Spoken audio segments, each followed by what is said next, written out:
I'm Rex Buchanan, former director of the Kansas Geological Survey.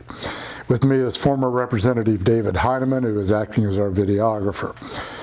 We're at the state capitol, and this interview is part of the Kansas Oral History Project series examining the development of water policy during the 1970s, 80s, and 90s. In these interviews, we'll learn about policy development through the eyes of legislators, administrators, environmentalists, and others who were involved during those decades. The Kansas Oral History Project is a non-for-profit corporation created for the purpose of collecting oral histories of Kansans who were involved in shaping and implementing public policy during the first half of the 20th century, during the last half of the 20th century, that is. Recordings and transcripts of these oral history interviews are accessible to researchers and educators through the Kansas Historical Society and the State Library of Kansas. Today I'll interview Mary Fund, who has worked on natural resource issues for the Kansas Rural Center, or KRC, a nonprofit research, education, and advocacy organization with goals that include development of sustainable agriculture and a sustainable food system. Mary has worked for KRC for most of its 40-year existence, serving as executive director since January 2015. She directed KRC's early water policy work, writing extensively on Kansas water issues. Among her publications are papers and monographs on water quality, quantity, and management published by the Kansas Rural Center and the Kansas Law Review. She is editor of KRC's newsletter, Rural Papers, and also edits Policy Watch, KRC's legislative weekly update. From 1995 to 2012, Mary managed KRC's Clean Water Farms project, working with a network of over 300 farmers and ranchers on whole farm planning and farming practices that protect water quality. In addition to her work for KRC, Mary has served on numerous task forces and advisory teams for organizations or state entities. She currently serves on the Delaware WRAPS advisory team, Kansas Center for Sustainable Ag and Alternative Crops Advisory Team, and represents KRC on the National Sustainable Agriculture Coalition. Mary served on the board of directors of the National Organic Farming Research Foundation from 2010 to 2017. She and her husband, Ed Reznicek, own and operate a 400-acre certified organic crop and livestock farm in northeastern Kansas. Mary, welcome, and thank you for agreeing to contribute to this oral history series. So let's talk a little bit. Let's start. It says northeastern Kansas. I would associate the Rural Center with Whiting. Whiting was the birthplace.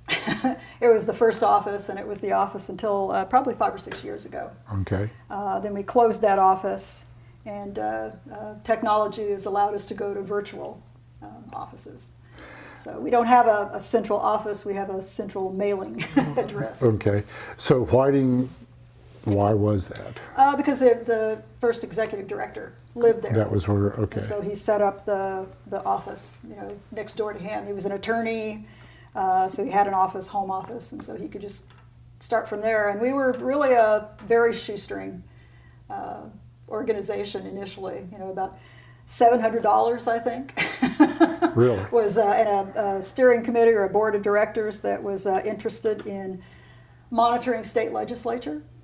It was 1979, so setting it within the context of the time, it was, I think there was an oil embargo going on, so energy issues were a very big topic on farms and everywhere.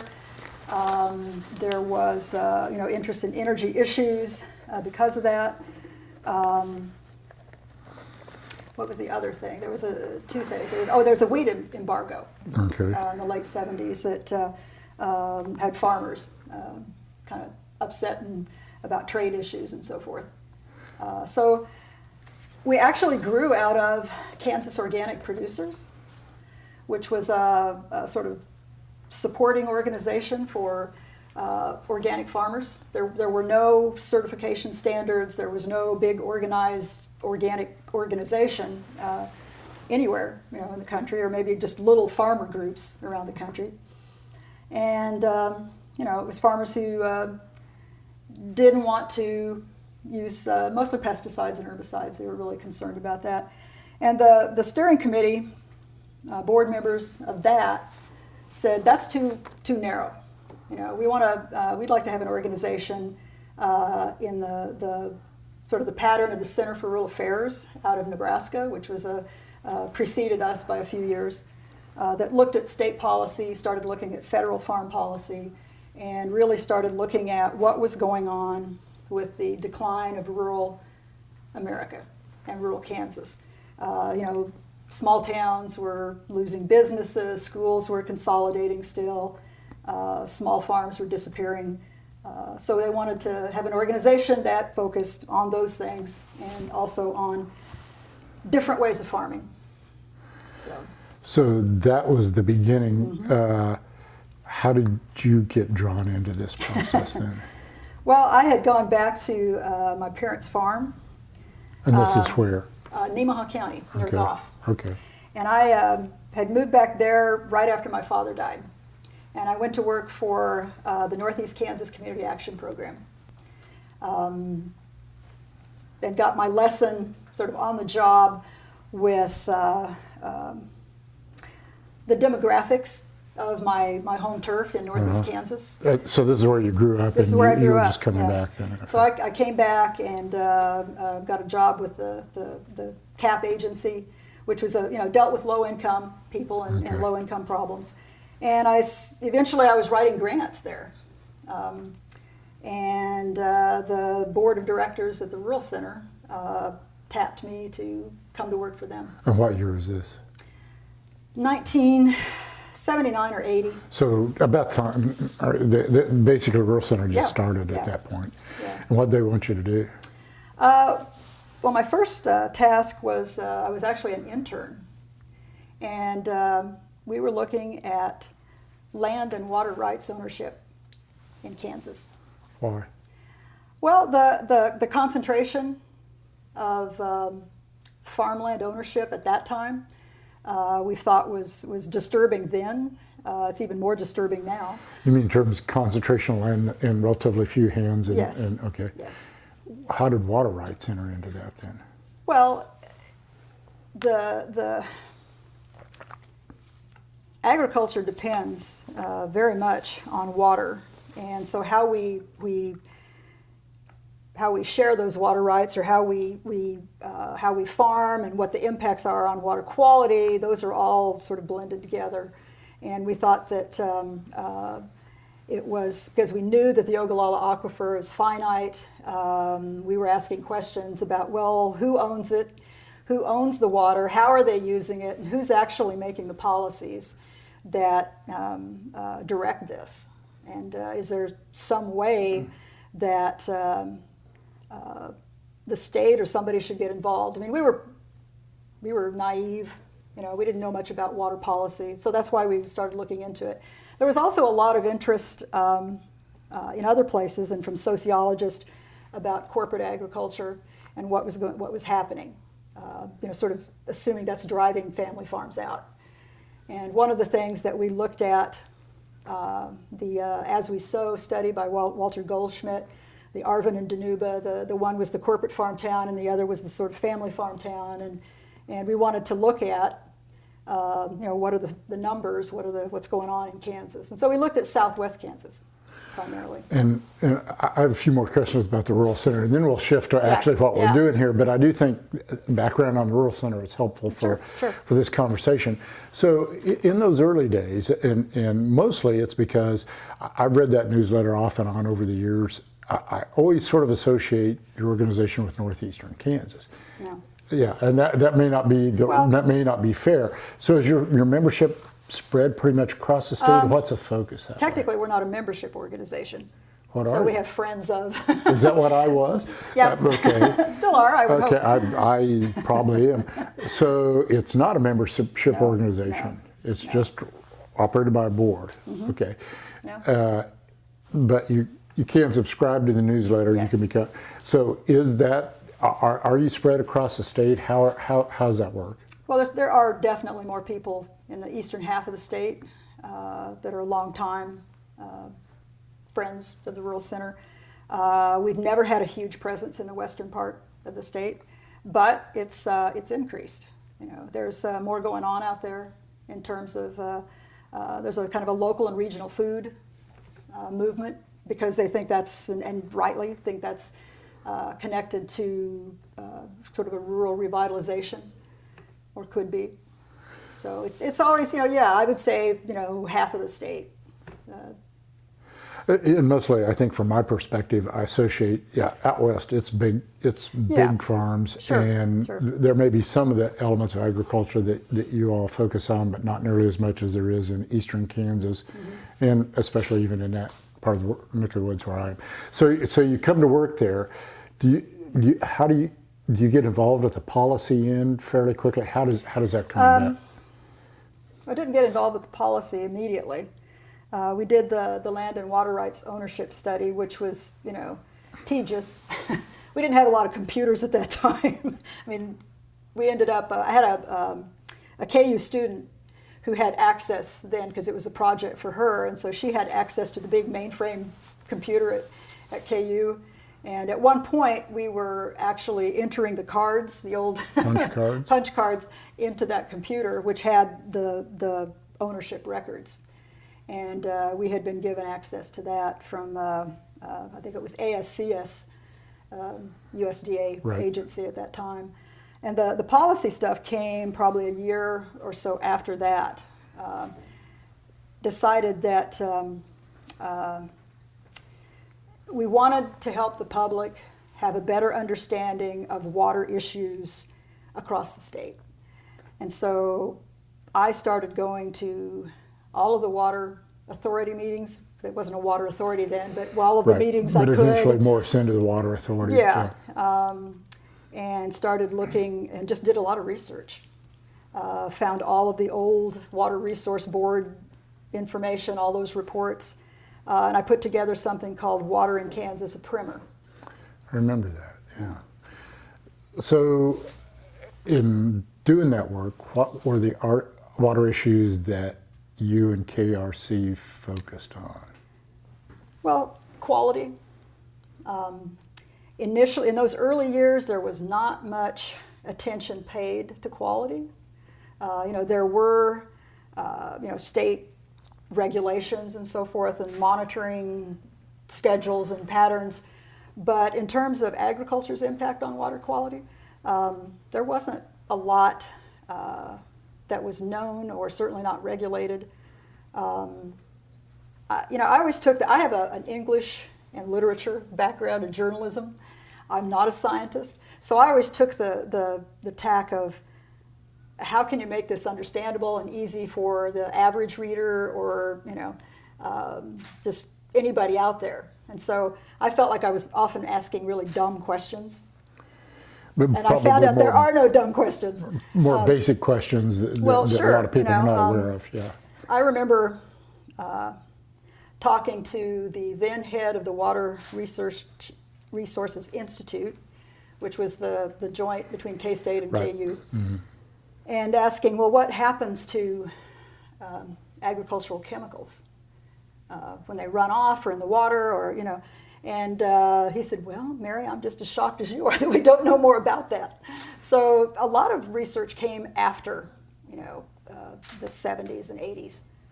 So a real focus from your organization's perspective on the water quality side as opposed to the quantity side. Well, you can never totally dismiss the quantity side, because that's, I think also what we wanted to do was to see that water policy would be connected with overall farm policy. That if you're, because so often it seemed that talking with legislators or policymakers, they say, well, that's not, that's farm policy. That's the feds take care of that. So we don't really mess with that. But yet farm policy had a lot to do with how we farmed, the size of the farms, who was getting the subsidies or the benefits from those programs. And so we always thought that there needed to be that marriage of, and still today, water policy in the state should be affected by farm policy, and farm policy tended to make for more production. We were always going for more production, And quite often the price would be quite low because we had a lot of production.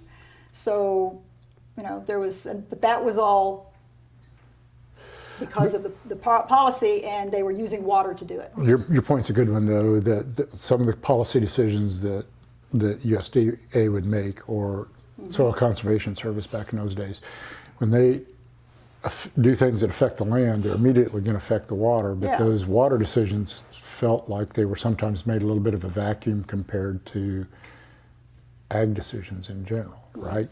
Well, they were using water, and we were using chemicals to make more production, and that affected water. How much, what was running off into it.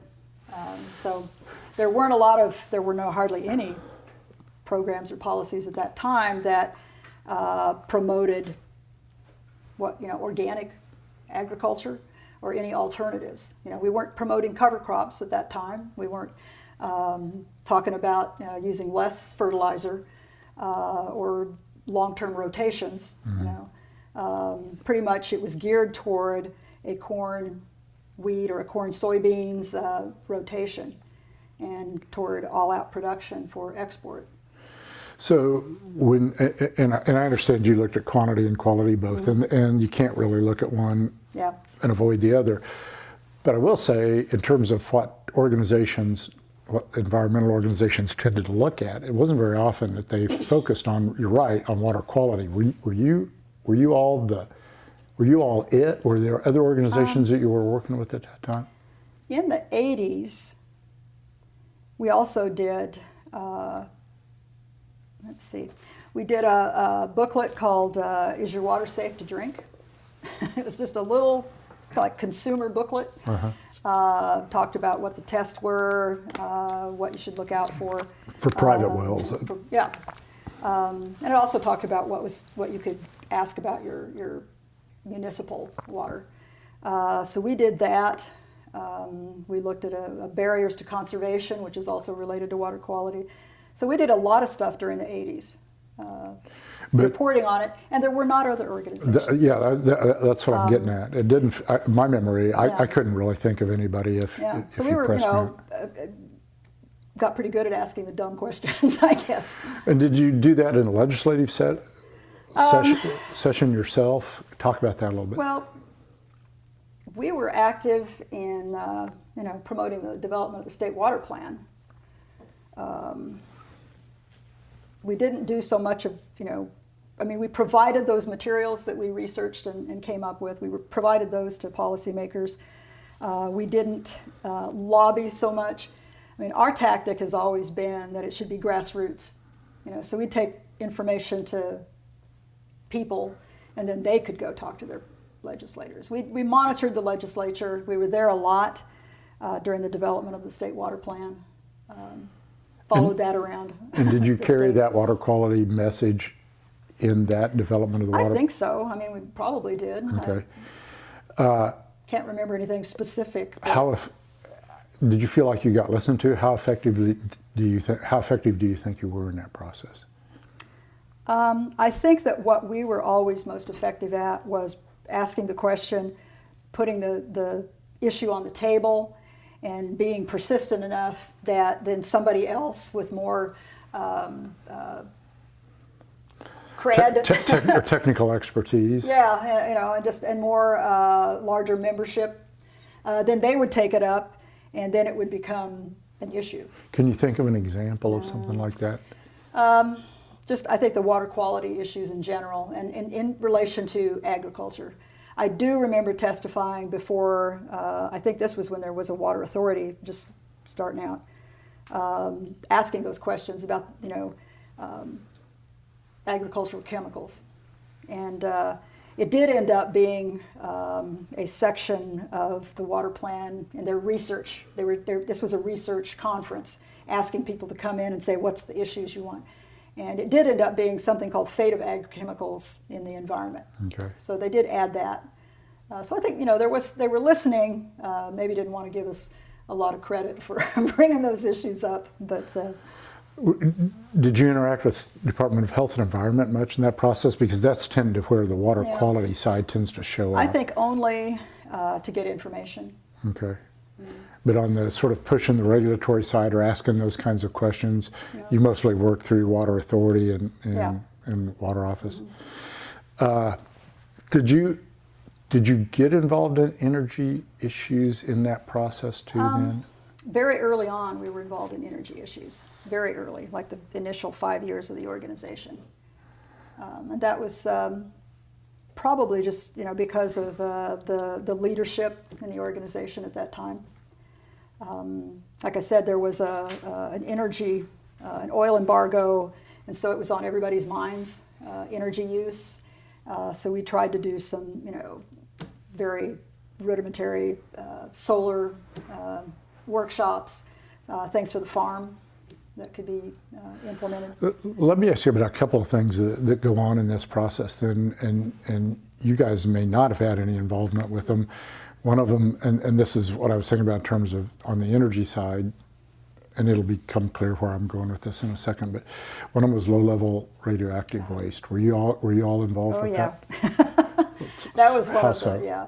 Well, there was the Central Waste Compact. Right, yeah, there were a five-state compact Right, that was this and, looking at low-level sites possibly within the state. And so there was a period of time when that arose, and they published a map that sent everybody crazy. Right. No, I there was remember one that in pretty clearly because they were looking at basically a lot of times shale units that they could in place.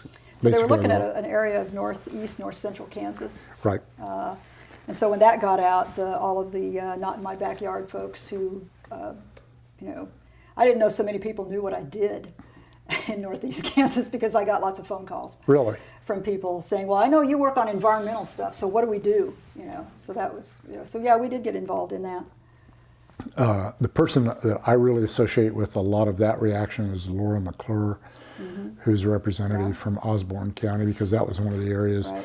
And there were a series of big public meetings and car caravans and all that. So you guys were involved with that? We organized some public information meetings, and did the PR work to get people to the big public meetings. So the connection there is just sort of a rural area, kind of in response to what the concerns were that people felt like were going on. Another issue that shows up at that time that gets a lot of grassroots involvement is Cheyenne Bottoms. Were you all involved We with didn't that? get as involved in that. Okay. Audubon led the charge on that. And so we weren't, we supported them. And actually, somewhere in there was the development of something called the Environmental Lobby Caucus. Right. And so there were a number of environmental organizations, and the Rural Center was one of those groups that participated. And, there was 6, 7, 8, varied organizations that formed the core of that. And they would meet on, Friday afternoons every week here in Topeka after the, legislators left, and discussed issues and shared information, and different groups would take the lead on different things. As I sat here and think about, just in watching it from my perspective, there was there was a KNRC, the Sierra Club to a certain extent, the Audubon. And the Kansas Wildlife Federation was active in that group. Does that feel like sort of a high water mark for these environmental groups coming together and working together on issues? Well, it was. Not quite sure why it all dissipated there for a while. I think that some of the organizations had trouble funding, and I think it's basically it's come back again. It feels like it's trying to. Yeah. But that period there, and I don't even know what era, I mean, maybe like 85 or so, Yeah. Or mid-80s, we'll call it. As I look at it in retrospect, really, there were a lot of groups, and they, at least from the outside, looked like they were somewhat coordinated. Well, they were. And that was I've tried to explain that to some of the younger, people involved in some of the environmental groups now, and said, we had a caucus, we had a coalition, and it was a working one. And there were basically strength in numbers at that point, was kind of what was going on. Yeah. And it worked on everything from recycling to energy legislation to water. Water was the state water plan, and getting that, established was a big thing. A couple things related to that, and I want to come back to the water plan funding specifically in a second. But in these previous conversations, one of the people we talked to specifically that was really striking to me was Joyce Wolf. Mm-hmm. And when I talked to her about her legislative activity, and she started to recount some of it, it was real striking that an awful lot of the people involved at that level of the environmental movement were women. Yeah, that's true. So talk about that and why that was. Well, that's true, to some extent even today, that there are a lot of women who, you can argue that it's because we're the homemakers, we're the mothers, and so we're concerned about everything from, what water our kids drink to what kind of food, what's in the food and so forth. Could also be we work cheaper. We were cheaper to hire. Well, that was Joyce's answer. Yeah. And we worked well together. As I think about it, it was a fairly cooperative group that seemed to be able. I mean, not even a case of setting differences aside. It was almost like they didn't have any. There weren't differences at that point. We worked on different things. We didn't have a lot of. There was no infighting. There was no problems that way. Let's talk about, and one of the things that we focused on here throughout these conversations has been water plan funding. Mm-hmm. Because it's one thing to develop a water plan, and the state did that fairly early on and has been fairly meticulous about planning process. Mm-hmm. But a plan doesn't get you anywhere if you don't have priorities and resources to put into it. When the state went through that process of trying to develop water plan funding, were you all involved in that process? Somewhat. I don't remember the details. I think I warned you about that earlier. Obviously you have to have the money, but I don't remember exactly what was going on. I know that there was lots of discussion when the water plan, came to be, that we don't want this to just sit on a shelf somewhere, and it was pretty clear that we were not going to have a huge amount of money dedicated at any one time. But little did we know that it was going to be, siphoned off at some point in the future, and not even the minimum that we asked for. So. But in terms of the actual passage of that sort of package of funding sources that went into the water plan, you guys weren't hugely involved with that? We didn't get hugely involved at that point. Let's talk a little bit about one of the programs, and this is getting toward the tail end of some of the time, but during the Graves administration, there was an emphasis on particularly voluntary efforts to look at kind of the issues that you all focused on in terms of non-point source pollution, especially runoff. Atrazine is my big memory, but there may be some other things as well. Talk about that a little bit. Well, I served on that, the pesticide management area, focused specifically on atrazine.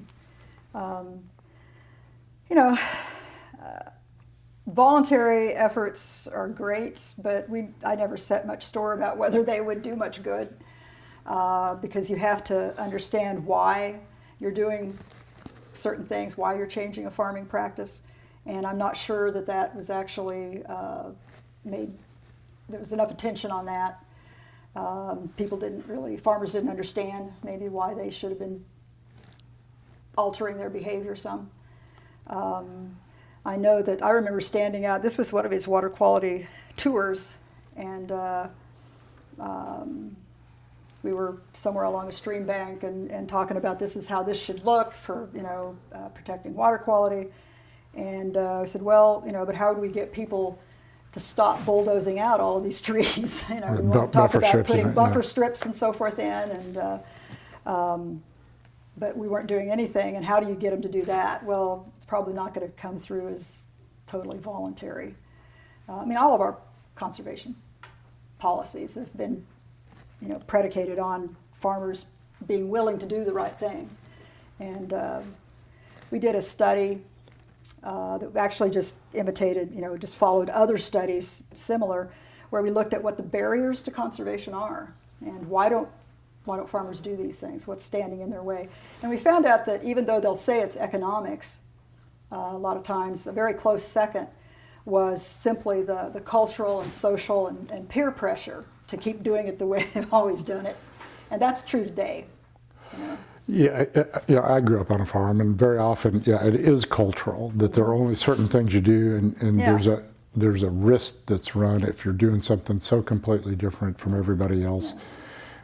And a risk in all sorts of ways. We see that today with the emphasis on soil health and farmers who are adopting cover crops and a continuous no-till with cover crops in there, and they find each other. Now we have the technology; they can find each other on Facebook and text each other.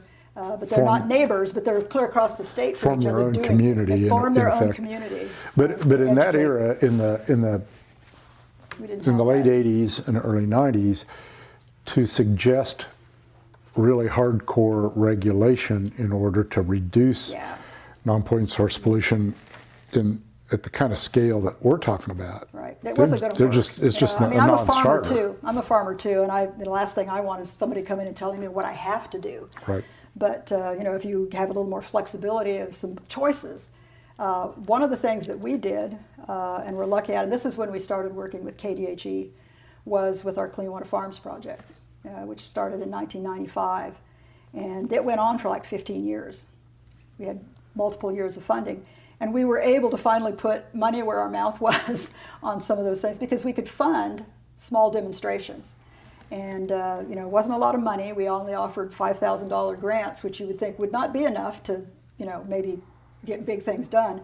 But we kept it low because we wanted to work with more farmers. And the demonstration part of it was that they had to have a tour. They had to have an educational piece to it. So part of that too, after the first 4 or 5 years, we worked with K-State and with, I think even KDA was part of the planning group, to come up with a whole farm planning tool. A river-friendly farm plan was what we called it. And that, the idea behind that was that if people understand why they're doing something or being asked to do something, they have a better chance of going ahead. Other than being told just... Right. And so that was, that whole thing was let's get some models out there that show people that these things work. And so popular were intensive rotational grazing and alternative watering systems. This was sort of at the beginning of when NRCS was even starting to look at some of that stuff. And now it's commonplace, but it wasn't at the time. So that was an area where we pulled away from policy stuff and started working more on the ground, on the models and working with farmers. And we did probably 300 or so of those whole farm plans. And were those geographically spread across the state, or were those mostly northeastern Kansas? I think probably in the eastern part of the state. There were a few in central and west, but the eastern part of the state is where the non-point runoff was the greatest problem. So. There's I'm not quite sure the best way to put this, but it's so dry out west that by and large runoff is not going to wind up in most of those tributaries anyway. Really where you run into problems is back in eastern Kansas where you get the big rainfall events that flush all sorts of stuff out. So in effect that was, again, a voluntary demonstration program. Right. Based on what you know today, in light of... That is my phone. It's not supposed to do that. Based on what you know today in terms of those programs and how they worked, do you feel like they were successful in doing what they were meant to do? The Clean Water Farms program, or which programs? Yeah, the voluntary programs, Voluntary both in that one and in a broader sense, I guess. I mean, how much better off are we today in dealing with this issue than we were 20, 30, 40 years ago? Well, you know, we're probably better off, but I think there's still a long way to go. You know, we like to think that with no-till and with the advances there that we've stopped a lot of the non-point runoff, and we haven't. We still have a lot of, you know, water quality impairments and problems in streams and so forth. So I think it's just the sheer the scope of the problem, the scope of the ground, the landscape that has to be covered. That it makes it really difficult to say that we've made a lot of progress. I want to be optimistic and say that we have, but I'm skeptical. Well, there's certainly more awareness of the issue than there might have been certainly 30 or 40 years ago, in which, you know, back in those days it was kind of, well, if a certain amount of atrazine is good, twice as much must be better. I don't know that anybody thinks in those terms. Well, I would hope that, just the sheer cost of it, you know. We were also active during the first, the farm crisis. It's probably not the first farm crisis, but the farm crisis of the 1980s. And a lot of farmers, that was actually sort of the beginning of a lot of sustainable agriculture organizations, and a lot of those farming practices being pushed from various people because they were to lower the cost. If you relied on, you know, old-fashioned crop rotations, and if you couldn't afford the atrazine or the chemicals, they had to go back to some other weed control process. How do you feel that no-till plays into this? Has it been an overall benefit, water quality-wise, do you think? I think that it's considered a bigger benefit than it has actually been, because you can go down any country road and you can see what fields are considered no-till by NRCS and by the farmers, and you still see soil in the ditches. And when you have heavy rainfalls, you still see. You still get runoff. And it's improving because we're seeing cover crops mixed with that. So that's helping. But just recently, I asked in my WRAPS watershed, I said, well, what is the percentage of the farms and the ground that's covered with no-till here? And they said 15%. So that's not much. So. And recently, in some conversations with folks out west, those percentages they're higher than that. They may be higher out there, but they're going down. They're not going up, which is pretty striking as well. Well, it's hard to convince farmers to talk about environmental issues when they're going broke, or when they're having financial stress. So they're going to continue to do things as they have, and so I think it's like one more straw on the camel's back for them to bring up, well, you need to be doing this. I'm not quite sure how to fashion this question I'm about to ask you, but okay, so now you're sitting here in 2020. You had 35 years of exposure to the water world, the water bureaucracy, both federal and state. You must feel like, certainly you know a lot more about how this world operates. I used to think I did, but lately I don't know. Why well, just, politics in general. That's... Okay. So your understanding, you must look back on when you started and think, boy, there was a huge world out there that I didn't know anything about that I sort of waded into. So how does that feel? Are there things that you wish you would have known then that you can look back on? Oh, well, you always can do that. But I looked at the final chapter of The Water in Kansas, a primer, and some of the conclusions in there. And that was written in 1984. And talked about how a lot of our problems were because we had taken a development and technology can solve all our problems approach. and that we needed to get beyond that and recognize what was appropriate technology, but we needed to ask some questions along the way as to, you know, what would make how can we build a sustainable resource base, you know, one that renews itself and that is around for generations to come, as opposed to using it or losing it, which is the right. And so that was where that left off. Think about it today. There have been technological advances for, you know, efficiency in irrigation, but we're still pumping the Ogallala.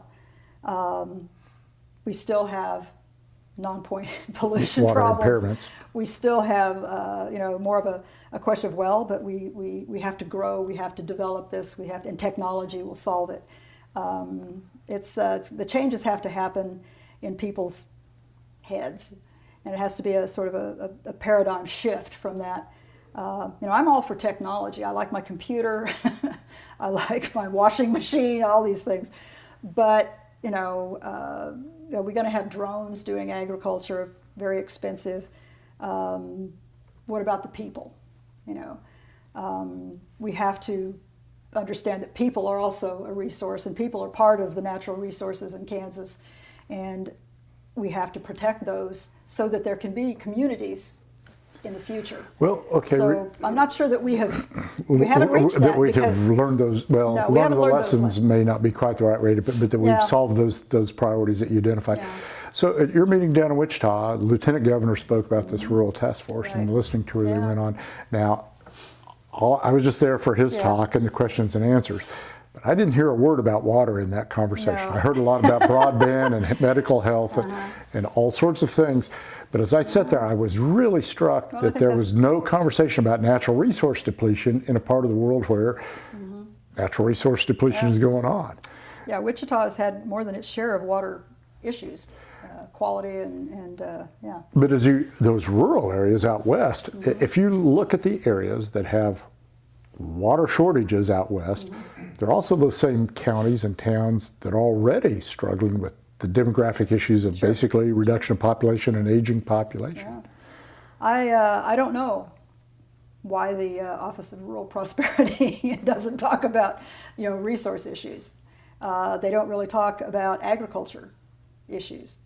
You know, agriculture. You know, everybody seems to think that, well, growth of a community in a rural area, you need to diversify away from agriculture. And the problem is that agriculture is part of the problem. You know, when you see the signs that say one farmer feeds you and 128 people, Right. that is actually, that's the story. You know, I mean, we've become efficient, but that depletes people. You know, we don't need people out there. So that's kind of the contradiction and the conundrum is, well, how do you get more people out there, and can you do it without just building a different kind of agricultural economy? And what we also, you know, we in the past 10, 20 years, we've talked more about local and regional food economies. And, you know, there's no silver bullet that local food, which is a big trending thing across Right. the country, that's not going to solve problems. But for food security, for communities, you know, it offers a lot of opportunity for businesses to develop, to bring people back, or to keep people. That's actually just as important as to keep people. So, A couple of things. When you look at those water issues, a lot of the places that have plenty of water are the same places where there's already a surplus population today, like in Yeah. Johnson County. They don't have a water problem. They're not going to have a water problem. And that's where everybody moves to. But I do want to sort of touch on where you were just going, in the sense of, the small-scale organic farming is not going to solve the issues of western Kansas. No. But certainly there has been an increase in that kind of small farm in northeastern Kansas. Well, through a lot of the state, hasn't there? That must make you feel pretty good. the growth of interest in you know, how we raise food, who raises it. That's a development that's been a real positive one. But even those smaller scale farmers right now are having trouble, making a living at that. And I've never been interested in encouraging people to work for a poverty wage. So it's good on the one hand, but there's still some issues. I think land access, the high cost of land. Cost of land. The cost of land is killing beginning farmers. It's hurting the retiring farmers. So it's good to see that development, all that interest, but it's not a silver bullet. I mean, we talk to people about expanding their enterprises and maybe adopting some fruit and vegetable production. Right. But it wouldn't take a huge number of farms to supply Kansas. But we would like them to be able to do that. And a lot of those a fair number of those are relatively young people. You're right that even though a small amount of land, given the prices in the part of the world where they live, land prices are such that it's probably prohibitive. I think there's a real problem.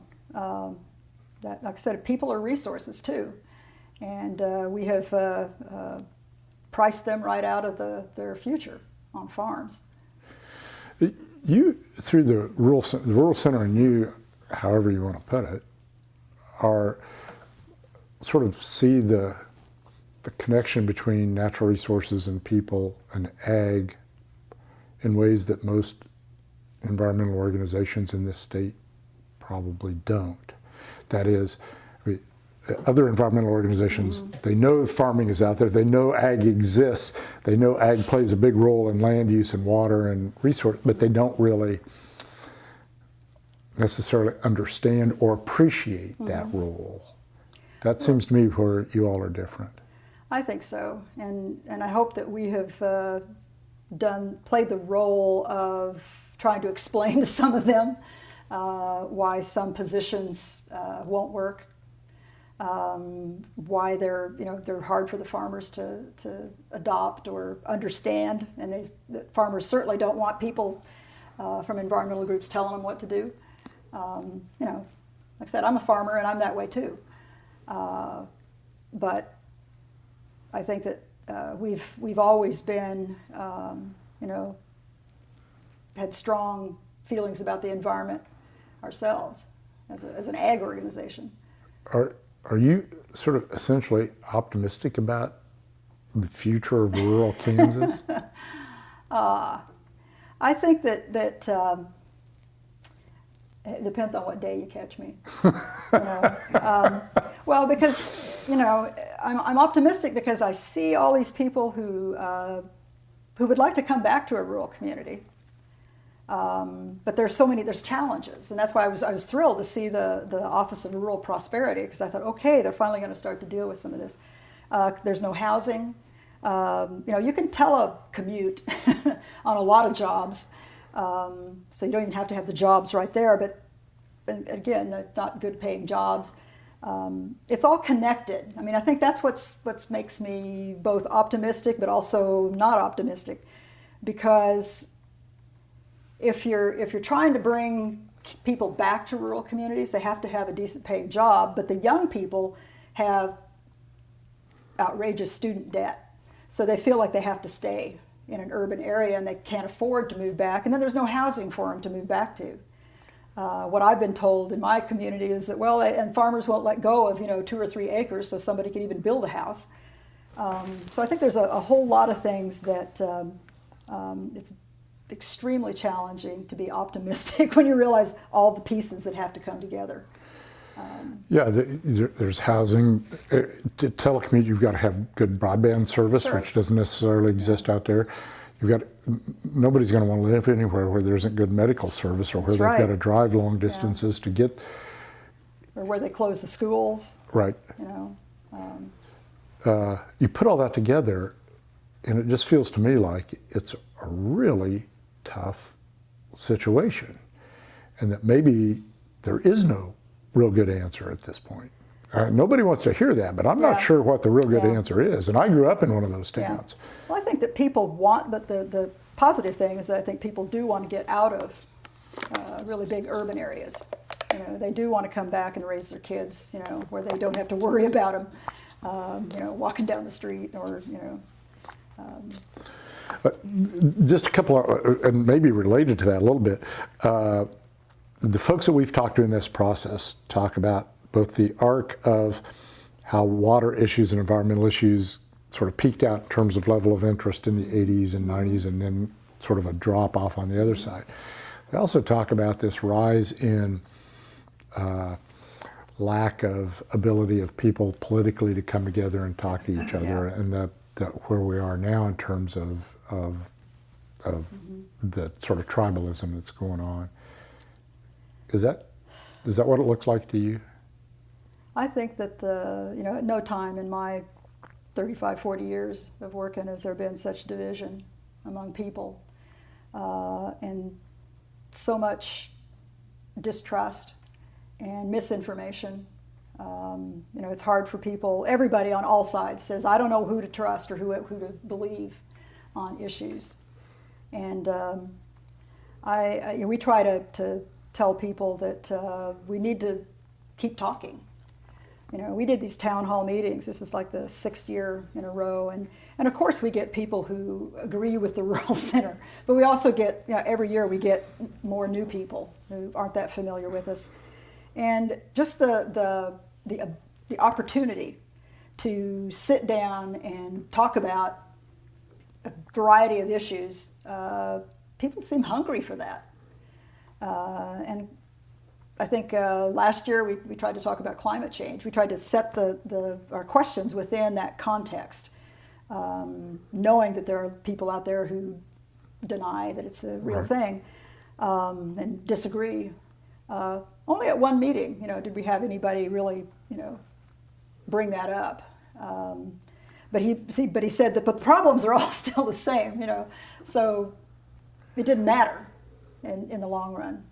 But it's interesting because those town halls may have worked that way, but we walk around here and it doesn't feel, it feels very different today than it would have when you first started. Wouldn't you say that's true? Yeah, yeah.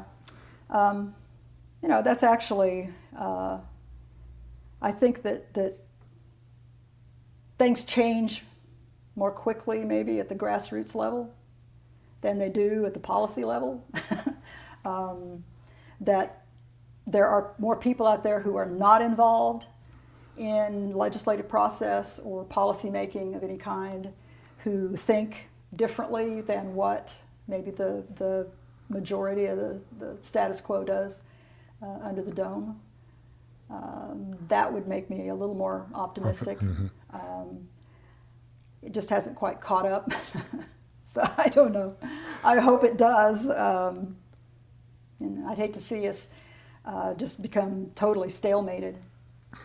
And one of the things I was going to mention, you all do a nice job of providing legislative updates during the session. That's sort of a role that you've taken on in the environmental community that I think everybody else in the environmental community relies on you all to do.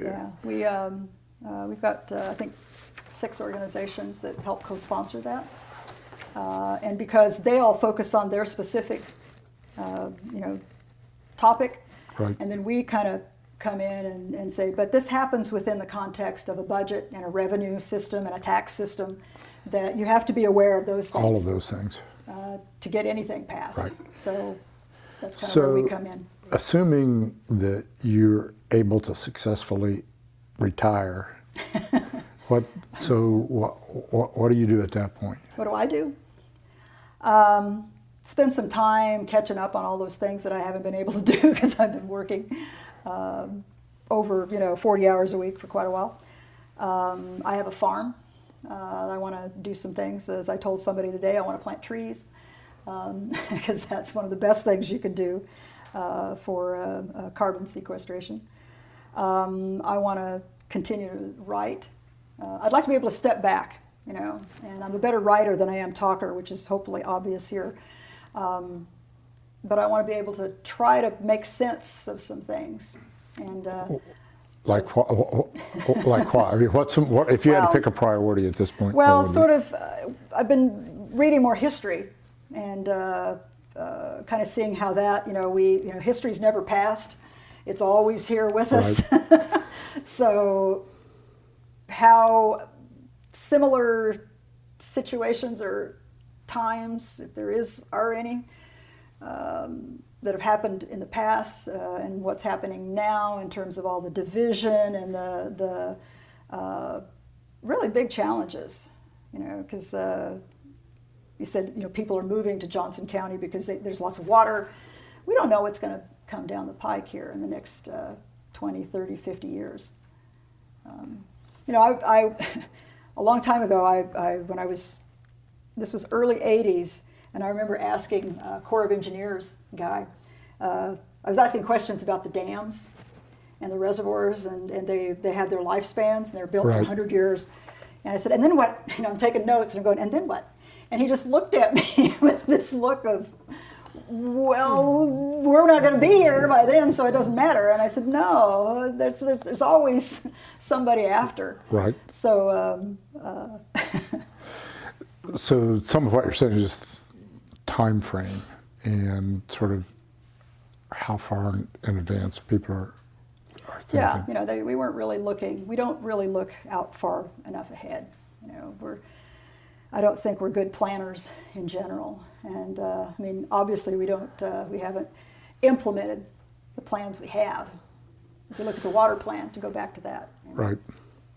So. I just had sort of an odd thought, but you'll have much of a connection with the Land Institute and West Jackson's operation and so on. Some. That's a long haul kind of issue. Yeah, exactly, a long time frame. I was just thinking, if you looked at folks that think about some of the issues that you all deal with, some of them are Wes's group, some of them you guys, and the other one is Marcy Pinner at the Rural Center, or at the Sampler Foundation down in Inman. Well, you're all three pretty different groups and different people and different organizations, but those are three kind of groups that are talking about these things. She's a good, optimistic This conversation would have been very different with Marcy, absolutely, no question about it. Well, I think unless there's anything else you can think of that we should have covered, well, I appreciate the chance to talk to you about this stuff today. Thank you. And I appreciate you taking the time. I'm glad we were able to finally get it done. Yeah. Thank you.